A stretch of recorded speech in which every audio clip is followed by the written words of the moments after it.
Hello, everyone. This is Cody Lee of BlackCatBooks.org, author of I, the Dragon, Cruel and Beautiful Rabbit Hole, Lore and Frey, and the upcoming Jaw of the Dragon. Well, it's really interesting for me to say this, considering I was just about to make a video on it, but it seems as if Mario Rabbids Sparks of Hope was not successful. It did not sell very well. And I can easily tell you why. It was a Switch game that launched during a very, very heavy October period, the hardcore gaming season. Like, I personally bought Persona 5 and Bayonetta 3 long before I even considered picking up Sparks of Hope. It was a mediocre sequel to a mediocre game that launched to very mild fanfare. There was no real interest in Mario Rabbids Sparks of Hope at all. It didn't really come up in gaming discussions. It was often ignored. It was something that just didn't have a lot of attention from gamers. And I can totally see why, because it is a 7 out of 10 game.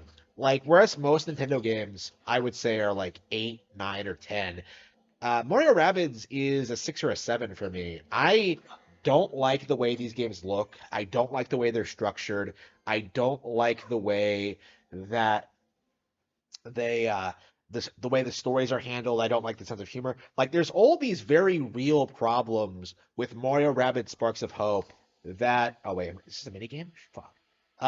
There are all these problems with Mario Rabbids Sparks of Hope that make me like really question its initial popularity.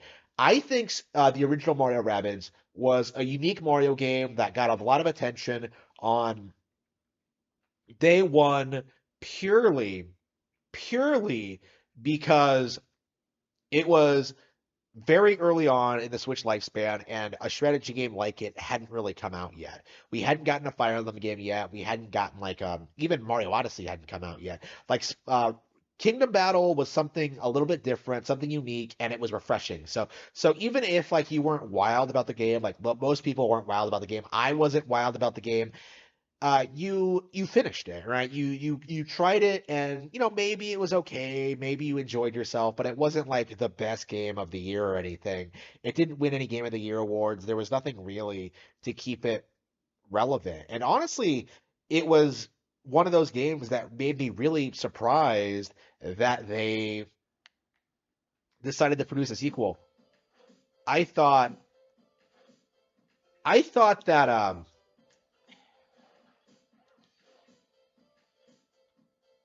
I thought Ubisoft would have been better off like making something completely new and original. Like, I think Starlink Battle for Atlas, although it was a weaker game, I think they did a fairly good job adapting the Star Fox license into it. So one of the things I wanted to see from them was like maybe they could have handled a proper open world Star Fox, or done something with the idea that wasn't locked in like the stupid toys, which was killed the entire game. Honestly, I hated Battle for Atlas, but there were things they could have done. They could have like worked on something new. I think, like, I don't think Mario Rabbids needed a sequel. And I think the sales numbers really reflect that. I feel as if I'm not the only one who feels this way, that Mario Rabbids was a disappointment. This isn't a Mario game. It's a Rabbids game with a Mario skin. It's not a Nintendo game. It's a Ubisoft one. And as a result of that, because Ubisoft are a bunch of hack frauds who can't develop for shit, the game is lacking. It's not very good. Oops, my not paying attention here. It's not very good. It's just an underwhelming experience that just nobody really talks about or acknowledges at all. Like, the game exists and it's not terrible or anything, but it's not worthy of your time. Like, if you're a serious gamer, you have dozens, and I mean dozens, of better games to play on Switch and even other platforms. Like, I'm being completely genuine here. I've only dabbled with XCOM 2. I do own it, like all the DLC. I haven't like gotten all that far into it. I think I do prefer XCOM over Mario Rabbids. I don't think Mario Rabbids really does a lot with the Mario license. I don't think it's a particularly great strategy game. Well, to be fair, the I think the gameplay of Mario Rabbids is probably the best part about it.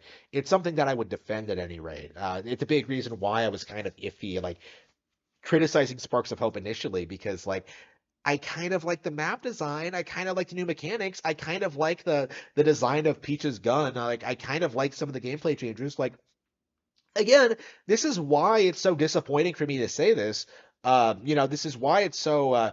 It took me a while to come out and admit it, but like, Mario Rabbids does have some good things going for it. But at the end of the day, it's just not all that solid of a strategy game or a Mario game. It's not really something that worth getting excited about. And as a result of that, I think it comes as no surprise that Mario Rabbids Sparks of Hope did not do very well this season.